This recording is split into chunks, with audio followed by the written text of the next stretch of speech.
From our Toronto studios, this is the Muslim News on Muslim Network TV. Assalamu alaikum, I am Ahmed Ramadan. ICE raids spark mass protests in Los Angeles, tear gas, arrests, and now 2,000 National Guard troops as Trump faces backlash from state leaders. This and more in our today's show. Israel's far-right extremist minister Itamar Ben-Gvir has ordered strict prison conditions for activists abducted from an aid ship to Gaza, which Israel intercepted in international waters early Monday. Activists on the British-flagged boat Madeleine reported being sprayed by Israeli drones with a mysterious chemical that caused burning eyes and obstructed vision before the raid. The ship was launched by the Freedom Flotilla Coalition June 1st.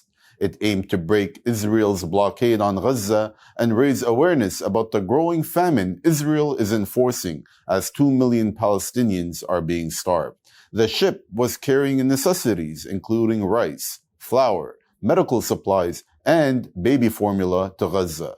Israel has banned all food, shelter, medicine, and any other goods from entering the region since March 2nd, all while Israel continues airstrikes and ground assaults that have killed children and families in shelters and hospitals. Israel's genocide that began on October 2023 has systematically destroyed Gaza's food production and infrastructure. Human rights organizations, including Amnesty International and Al-Adha, condemned Israel's interception of the Madeleine as a breach of international law. Among the 12 people on board were Swedish activist Greta Thunberg, French-Palestinian member of European Parliament Rima Hassan, and other volunteers from Europe, Turkey, and Brazil.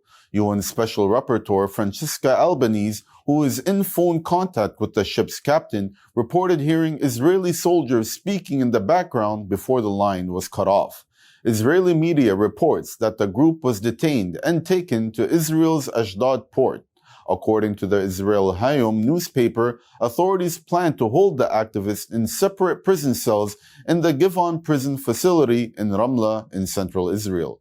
But the Freedom Flotilla Coalition says they were still not aware about the location of activists, expressing fears about their safety. Ireland's Foreign Minister Simon Harris called the incident a shame on the international community. In related news, 10 U.S. lawmakers, including Rashida Tlaib, have urged Secretary of State Marco Rubio to protect a humanitarian ship headed to Gaza.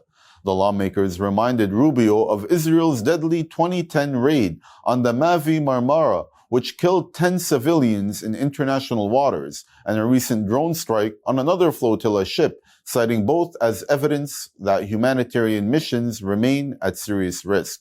Lawmakers condemned threats made by figures like Senator Lindsey Graham and stressed the need to prevent violence. Protests rocked Los Angeles for a third day as hundreds rallied against ongoing raids by Immigration and Customs Enforcement, or ICE. Demonstrators gathered outside the federal building downtown, demanding an end to workplace arrests. Police responded with tear gas after violent clashes and arrested dozens. Protesters vowed to continue resisting what they called oppression and kidnappings. In a dramatic move, President Donald Trump deployed 2,000 National Guard troops to Los Angeles, calling it a response to what he claimed was lawlessness in California. Governor Gavin Newsom condemned the action, accusing the administration of creating a spectacle. LA Mayor Karen Bass called the troop deployment a chaotic escalation. The National Guard may remain in LA County for up to 60 days. Tensions remain high as the immigration crackdown deepens divisions between the White House and California officials. Graduates at the University of Chicago used their commencement on Saturday to show solidarity with Palestine. Some wore kufiyas and waved Palestinian flags during the ceremony. Security removed 2 young men who unfurled a large flag. The act was meant to draw attention to the ongoing humanitarian crisis in Gaza. Elon Musk has hinted at forming a new political party in the U.S. amid tensions with President Donald Trump. In a poll on his platform X, Musk asked if it was time to create a new political party that actually represents the 80% in the middle class. Approximately 80% of his followers supported the idea. Musk called the result fate. He later backed naming it the America Party, echoing his earlier political action group that helped support Trump in 2024. The move signals a growing rift with the president, a former ally. However, Musk also appeared open to the idea of reforming an existing party from the inside.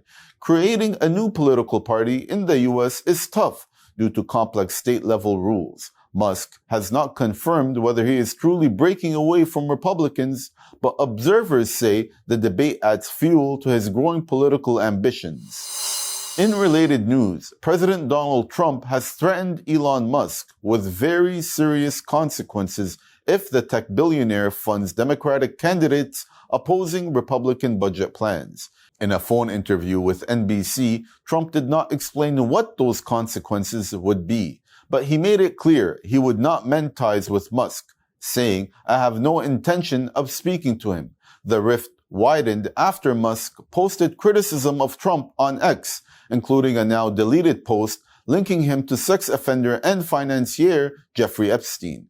Trump brushed it off as old news, denying any connection. He also slammed Musk for showing what he called disrespect to the presidency and blamed him for opposing GOP legislation. Their public fallout has impacted Tesla's stock and sparked fresh political tension in Congress. Trump insisted that the Republican Party remains united and dismissed any reconciliation with Musk, claiming he is too busy doing other things. Muslims marked Eid al-Adha amid joy, grief, and resilience, a global celebration shaped by war, struggle, and hope. This and more coming up next.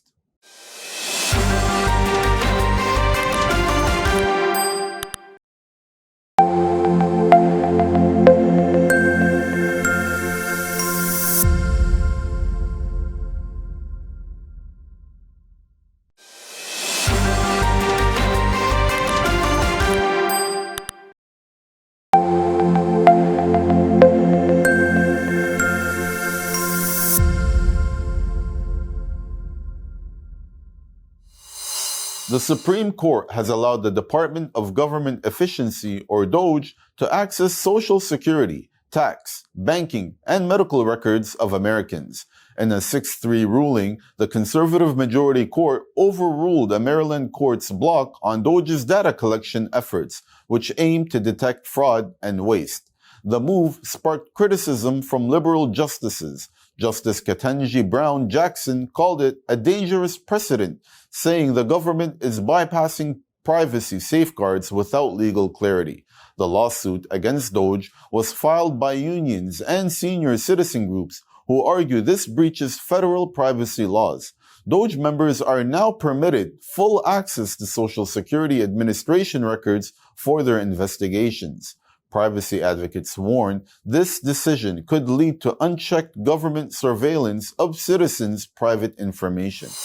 The Council on American Islamic Relations, or CAIR, has condemned Anti-Defamation League CEO Jonathan Greenblatt for what it is calling a racist, unhinged rant. In a speech to Republican attorneys general on Friday, Greenblatt reportedly compared Free Palestine student protesters to ISIS and Al-Qaeda.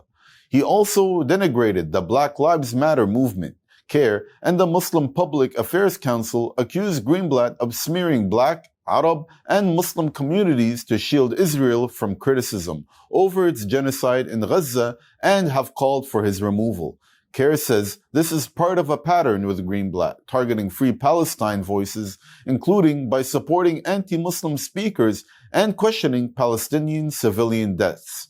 As well, the civil rights organization criticized the ADL's attempt to silence student activism and downplay hate crimes. President Donald Trump's new travel ban has gone into effect. It bars citizens from 12 countries from entering the U.S. and restricts 7 others. Afghanistan, Iran, Haiti, and Somalia are among the countries facing a full ban. Partial restrictions have been imposed on Venezuela, Cuba, and Turkmenistan. Trump linked the ban to a recent attack in Boulder, Colorado, which allegedly involved a man who had overstayed his U.S. visa. However, the suspect is from Egypt, which is not on the list of countries facing any entry restrictions. Experts say that unlike Trump's 2017 Muslim ban, the latest order is broader and expected to survive legal challenges. Observers note that this latest version still targets mostly non-white developing nations. Muslims across the world observe Eid al-Adha on Friday and Saturday with mixed emotions as the celebration unfolded in war zones, refugee camps, and peaceful cities alike. In Gaza, Eid was marked with mourning. Families in Khan Yunis dressed in traditional clothes, not for celebration, but to visit cemeteries. Rows of graves stretched across the war-ravaged landscape, with loved ones praying quietly beside them. Israel's relentless genocide and military campaign cast a long shadow over the festival as scenes of loss replaced festive gatherings. In Jerusalem, Palestinians prayed at Al-Aqsa Mosque under heavy Israeli police presence. The Eid atmosphere was subdued, marked by Israeli military raids and restrictions across the occupied West Bank. In contrast, Syria's Yarmouk refugee camp in Damascus saw a rare glimpse of joy. Once devastated by civil war, the streets echoed with laughter. Children played on makeshift rides among ruins. Families, many recently returned to the camp, celebrated amid the destruction of a 13-year-old war. In the U.S., Muslims gathered in large numbers in Long Island City, New York. Without access to mosques, many prayed in parks and playgrounds. In the Toronto, Canada suburb of Mississauga, hundreds prayed at the Isna Islamic Center. Community members greeted one another with warm embraces, followed by traditional meals and family visits. In Karachi, Pakistan, open grounds filled with worshippers early Saturday morning. Streets buzzed with activity as families headed for prayers, later engaging in animal sacrifice and distributing meat to the needy. In Baghdad, Iraq, the third day of Eid saw amusement parks in Sadr district packed with families.